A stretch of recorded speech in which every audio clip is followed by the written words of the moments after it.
actually going to be a 5-star read for me up until the very end. Hi guys, welcome back to my channel. Today I'm going to be reviewing Needful Things by Stephen King. If you're not already aware, Stephen King is probably my all-time favorite author. I own many of his books. I'm not sure if you can see, I have a lot of his books on this shelf here and quite a few more in my collection.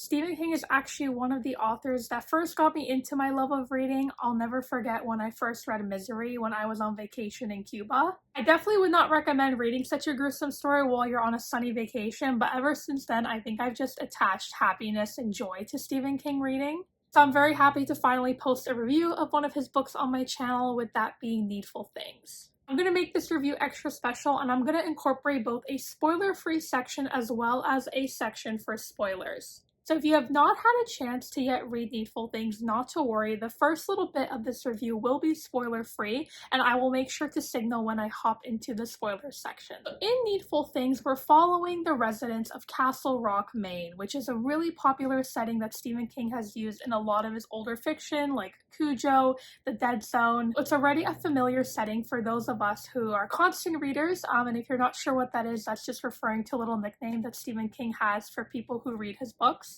And in Castle Rock, Maine, there's a brand new store opening up called Needful Things, run by Leland Gaunt. In this store, you can find many things that you didn't necessarily know you want, but you actually need. So everyone comes into the store looking for something very unique and special to them, and Leland Gaunt just happens to have it all. And for the item that is sold to you, you don't necessarily have to pay money for it. All that Mr. Gaunt will ask in return is that you play a little prank on someone else in the town. So Leland Gaunt will essentially give you very specific instructions after you've bought something in his shop. Typically, people don't have enough money to afford whatever they're looking for. So like, for example, the story opens up with Brian Rusk, who's a 10-year-old boy, and he's looking to get a baseball card of Sandy Koufax from 1957. It's a very rare and elite card, and obviously as a 10-year-old, he doesn't have enough money to buy it, but with Mr. Gaunt's shop of Needful Things, that is not an issue. What opens up is a fantastic and compelling storyline that has all of the Castle Rock residents playing pranks on each other, doing little nefarious things, and everything in between. What I absolutely adored about this story is that once again we have Stephen King's masterful storytelling. I really think it's unlike any other because we're not following one main protagonist. It's really interesting to read from the different perspectives of everyone's stories and have an understanding of their backgrounds and their motivations. I also think that in particular Stephen King writes kids very well, so it was really refreshing again to see Brian Rusk and other kids in the story come to play. I loved this book so much that I was reading about a physical copy of it, and I also had it on my e-reader. That way I could take notes on both. I'm not sure if you can see, but I have so many sticky tabs. So actually, for context, I began reading this book around 2 years ago, and I unfortunately never got around to finishing it. And now that I have some more time on my hands, I decided to finally pick it up again from the beginning and get it through in one shot. So all of my sticky notes here are from when I read 2 years ago, but the sticky notes that I have on my e-reader are from when I read now. Alongside having a wide variety of characters, I also really appreciated how the arc of Leland Gaunt as a villain was built. I feel like Stephen King did an amazing job building all the suspense around him, not really understanding what his motivations were, but knowing that there was a hint of nefariety behind them. For all these little quotes that were sort of hinting to Leland Gaunt, I'm gonna read a few of them now for you to sort of see what I mean. For example, from page 107, it says, "A long-fingered hand, as white as the hand of a corpse, reached up in the gloom, found the ring pull which hung down, and drew the shade." Quote is from Brian's perspective, talking about Leland Gaunt, and he says, "He did not see Mr. Gaunt's upper lip lift, dog-like, over his large crooked teeth for a moment, in what might have been a grimace of pleasure or anticipation." I don't know, I just love that because I feel like it's one of those metaphors that you can sort of apply to your own life. One of my favorite quotes about Mr. Gaunt was that he thought of himself as an electrician of the human soul. In a small town like Castle Rock, all the fuse boxes were lined up neatly side by side. What you had to do was open the boxes and then start cross-wiring. You hot-wired a Wilma Jersic to a Nettie Cobb by using wires from 2 other fuse boxes, those of a young fellow like Brian Rusk and a drunk fellow like Hugh Priest, let us say. You hot-wired other people in the same way, a Buster Keaton to a Norris Ridgwick, a Frank Jewett to a George Nelson, a Sally Ratcliffe to a Lester Pratt.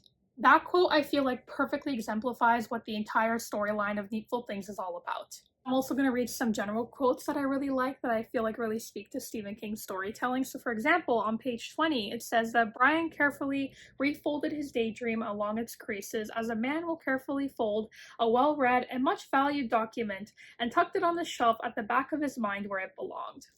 And honestly, it reminded me of the game Among Us. I'm not sure if you guys played that during the pandemic, but I remember there was a game where you had to sort of like cross wires or uncross wires, something like that, before the imposter would come and kill you. I found the payoff to be super rewarding, getting to see again all the different storylines of the residents of Castle Rock and sort of their conflicts and how they intertwine with each other made for a very rewarding ending. But without giving too much away, I would definitely highly encourage those of you who have either read Stephen King or maybe you're looking to dabble in his work to try out Needful Things. I will say the book itself does make quite a few references to some of his other Castle Rock stories like Cujo, The Dark Zone, etc. So it might be a little more rewarding to you if you read those books first, but Stephen King is not one of those authors that you have to read in chronological order. You can definitely just feel free to pick this up. I will say it is quite a beast though. I think the physical copy was clocked in at around 700 pages, but because I was so engrossed in the story, I only read it in a matter of days. Yeah, I'm going to be moving to the spoilery section now, but my overall rating for the book was 4.5 out of 5 stars. I would have given it a 5 stars, but I will explain in the spoilery section why I will not be doing so. Alright, welcome! You've been here before. You know that reference because you've read the book. I freaking love that, by the way. I love how the book began and ended with the same line, "You've been here before." That little like second person POV talking to us as the reader I thought was really cool, and it's an experience that I don't get to have often as a reader, so I found that really fun. This was actually going to be a 5-star read for me up until the very end. Now let me explain why. So I thought it was really cool to have, again, all of these characters, all these different backstories intertwined, and the payoff was really nice, especially when we saw the tragedies that were happening. Like, it wasn't fun to read about, like, for example, when Brian Rusk killed himself. Like, it was really sad to read about, but thinking in the bigger picture, thinking in terms of the story, it was rewarding to know that your actions do have consequences, and that the residents of Castle Rock definitely felt the severity of the things that they were doing to each other. Like, it was really sad what happened to Brian, but I love the scene where we have Sheriff Allen and we have Sean Rusk, and they're just talking and figuring things out, and Allen sort of has a light bulb go off in his head after what Sean tells him about Mr. Gaunt and his experience that he saw through not only Brian, but his mother. So now this poor little boy, 7-year-old kid traumatized after seeing his own brother kill himself, also has to deal with the crazy mother. Well, if I remember correctly, she also died through the whole chaos that was the last, like, 50 pages of the book. I really like Sheriff Pangborn. He was probably one of my favorite parts of the book. It was definitely like ultimately a good versus evil type story, and although I'm usually averse to those type of narratives because I don't think they're pulled off well, I do think that Stephen King is one of those authors that can pull it off exceptionally well. Back to why I didn't give it a 5-star read, I did feel like the ending was a little bit anticlimactic. So for me, what I really wanted to see was some sort of throwdown between the sheriff and Leland Gaunt, and even though we got a little glimpse of that, it just felt underwhelming. Having the reveal be that Leland Gaunt was a demon was okay, and I was sort of expecting some sort of supernatural aspect, but it felt very religion heavy, and as someone who's not religious herself, I just wasn't that interested.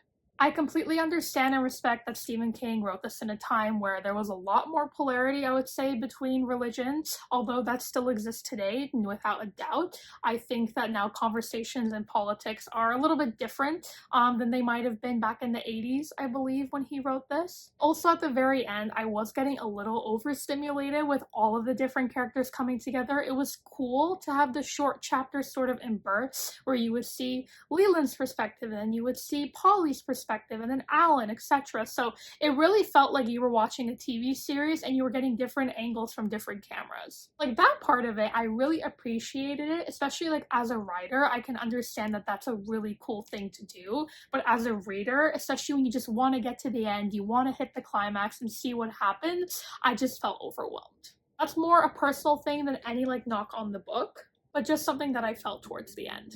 There were some heartbreaking quotes at the end that I feel like I need to read. This is the scene where Alan is sitting in Needful Things and he's about to watch a recording of his wife and son getting killed. Obviously, we know this is not a good idea, and we're all pretty confident this is probably a fake, fabricated, whatever type of video you want to call it, and we're like, sure. Don't go in there. It's like that part in the horror movie when you see the dumb person that you know is gonna die, and you're like, don't go, don't do that, you're about to die. Except the sheriff is not dumb, so it's not the exact same thing, but it's definitely that moment where I'm like, please, please, sir, please. Anyways, so in the letter to Sheriff Pangborn, Leland writes, "This is not a gift. I am not the Santa Claus type at all, I think you will agree. But everyone in town has assured me that you are an honorable man, and I believe you will pay the price I require. The price includes a little service. A service which is, in your case, more good deed than prank. I believe you will agree with me, sir." I thought that was interesting how he said good deed instead of prank, and I was like, okay, so what are you gonna get him to do? And it was interesting as well to see Polly's perspective once she realized through the letter and the different name that she had that, oh my god, like Leland Gaunt, not a real person, not a human being, evil, evil, we must go and fight. And she's just thinking about Alan, and she's like, oh my god, I hope Alan doesn't buy anything. And she thinks that he bought something, but he actually didn't buy anything. He just watched a video. And then we get to the part where Alan has watched the video and Polly runs to him and she just says some pretty awesome things. "Did he tell you what happened to Annie and Todd?" she asked softly. His head rocked back as she had slapped him, and Polly knew she had hit the mark. "Of course he did. What's the one thing in all the world, the one useless thing that you want so badly that you get it mixed up with needing it? That's your charm, Alan. That's what he put around your neck." I love that metaphor. I think it's something that, again, can be related to real life. We all have our baggages. We all have chips on our shoulders for various reasons. So the fact that she had it actualized in her little Azka charm, whatever it was called, and then seeing how that could be sort of used as a metaphor for everyone in Castle Rock and sort of the things around their necks that they were keeping in pain. And then right after on that page, she says, "No!" she screamed and seized his face in her throbbing hands. "Listen to me. Understand me, Alan. It's not just your life. Can't you see? He makes you buy back your own sickness, and he makes you pay double. Don't you understand that yet? Don't you get it?" And I didn't fully get it until she phrased it that way, and I was like, oh. I knew that they were being manipulated, and I had a pretty good feeling that none of the items were actually real. So, like, for example, when Sean sees Brian's card and he sees that it's a different player than Sandy Koufax, that's like one of the first indications to us as the reader that, hey, these items are not real and they're masqueraded to make you think that there's something else. Overall, I absolutely adored this book. I thought the writing was great, the characters were great, the story was fantastic. His writing really is unlike any other, and I don't think that most authors can do well with such a wide variety of characters. The only reason why it's getting knocked down a peg to 4.5 out of 5 stars is simply because of the intensity of the religion at the very end, and the reveal of him being a demon I just found to be sort of anticlimactic. I think it would do really well in like a movie adaptation, or I could definitely see this becoming a TV show. Snow film producers out there, if this message ever receives you, please know that I would be a first viewer if you would ever want to make an adaptation of this, because I think it would do really well. That's gonna sum up my review, guys. Thanks so much for listening. I am a very big Stephen King fan, so I honestly feel like I could ramble for hours and hours and hours. If you are also a constant reader, feel free to leave a comment below letting me know one of your favorite books by Stephen King, or if you have yet to read a book of his, definitely let me know if you're interested in anything, and I'd be happy to give some recommendations. Alright guys, I'll see you in the next one. Bye!